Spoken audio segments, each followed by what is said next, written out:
Hey guys, how's it going? Matt from Foulball Productions here. Thank you so much for joining me today. Hope that you're doing well. I'm doing great. Thank you very much. So the acclaimed Stranger Things star David Harbour uh, chose a very strange, very peculiar time to endorse socialism and kind of deriding those who maybe disagree with probably the most controversial form of government in the past 150 years.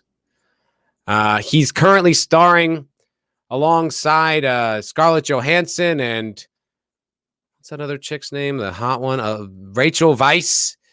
Probably not as hot as she used to be, but she was pretty hot for a while in the new Black Widow movie. And he did an interview with The Guardian recently. Why can't they just shut up? Why can't they just shut up? Why do I even need to know what he thinks about this shit? Why, I ask you?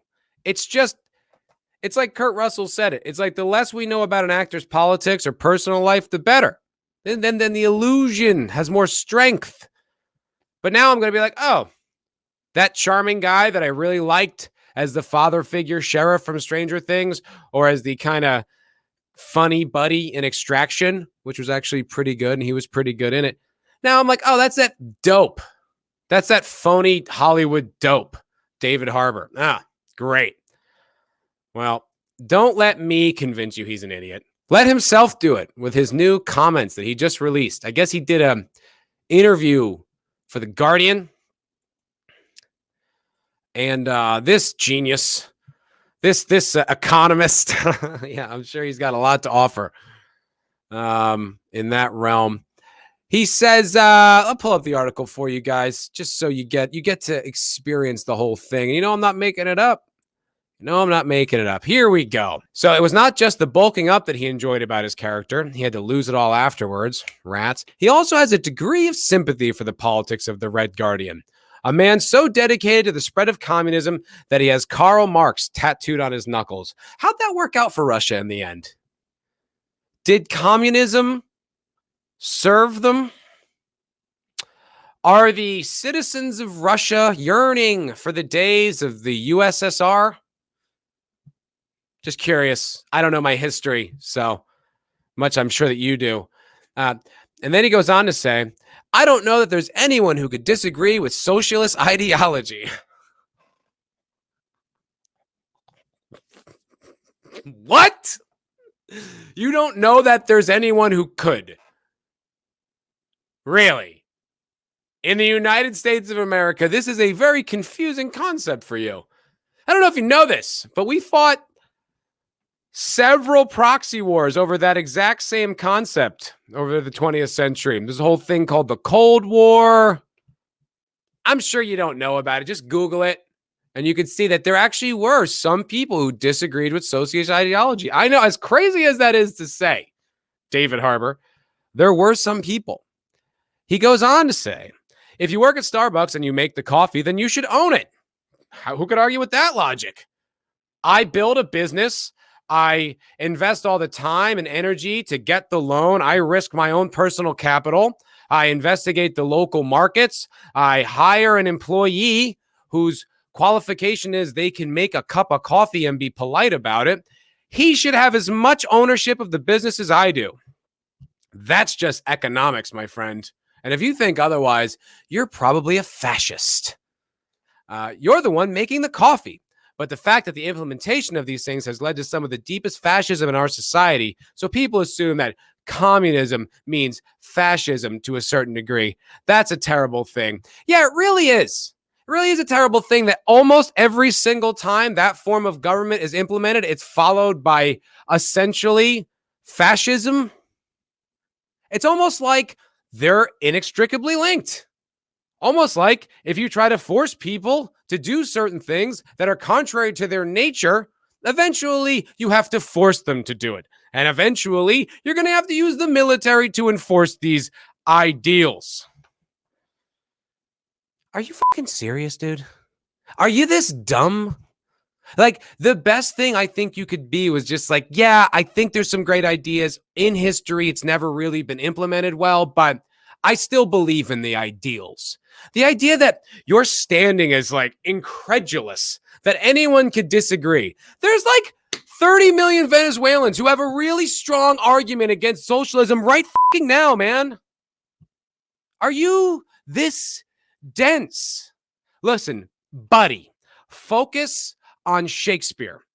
Focus on plays. I couldn't think of any playwrights off the top of my head. I used to know them. Focus on that. Translating those characters and making them interesting.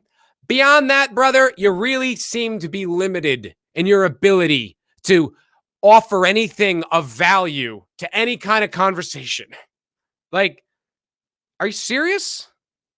You can't believe how anyone could disagree with it. Well, I can. I actually can. I know that sounds startling to you and your little Hollywood clique, but actually there's some really strong arguments to be made for it. And I'll give you one. Okay, David Harbour. You go on to say, the idea of a kindergarten type society where we share things is my ideal society, as opposed to this world where we're hunting and killing and destroying for our own personal hoarding, our own personal greed. That sounds lovely, David. Now, I was an actor in Hollywood for about 10 years, another 5 years in New York before that. Never really made it. Never really made much money. However, I heard you do. I hear you're quite successful. I'm reading here in an article from standard.co.uk. Don't know how reliable they are, but it does say for the new season of Stranger Things, you're supposed to make between $300,000 and $350,000 an episode. At 10 episodes, that's about $3.5 million.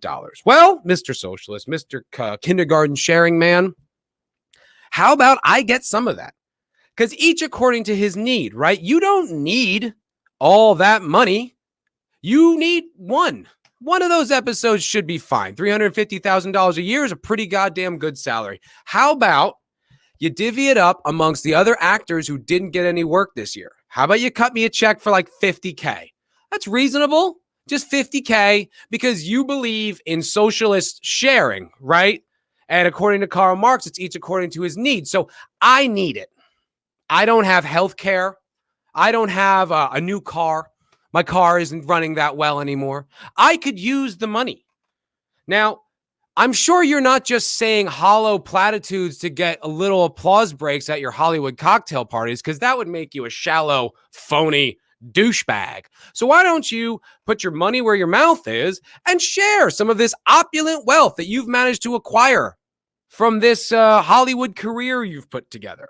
I know a few other actors who could really use the money too. Lots of people still grinding, still hustling in that oh so meritocratic system.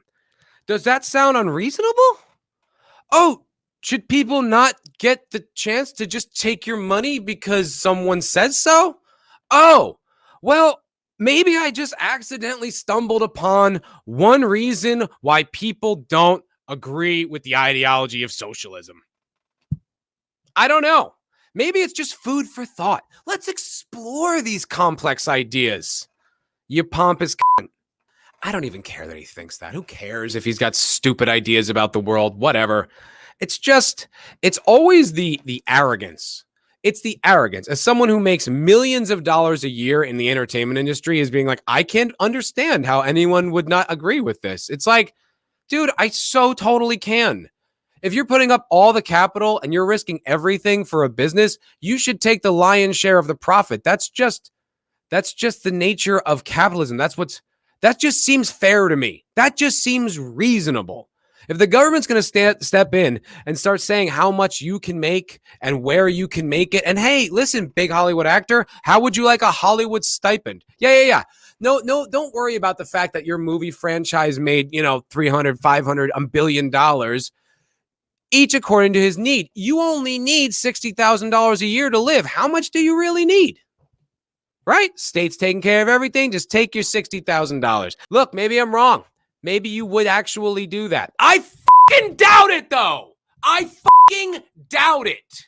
I've seen the way you guys live. Socialism, you wouldn't get all your vintage champagne. You wouldn't get your expensive bottles of tequila. You wouldn't get your private little cocktail parties. All that shit would be gone, baby. It's the bourgeoisie. You'd be in the gulag, homie. That's how that shit goes. So my advice to you, bro, is shut the up. We don't need to hear it. No one needs to hear it from a fucking millionaire living the life, getting to live an artistic life, right? Making millions of dollars every year, telling hardworking Americans, well, how could you disagree with socialism? It's like very easily, extraordinarily easily. All right, that's going to do it for me today, guys. Thank you so much for watching me angrily rant at David Harbour. He's a douche, though, right? Let's be honest. My God, shut up, asshole. And you're so charming.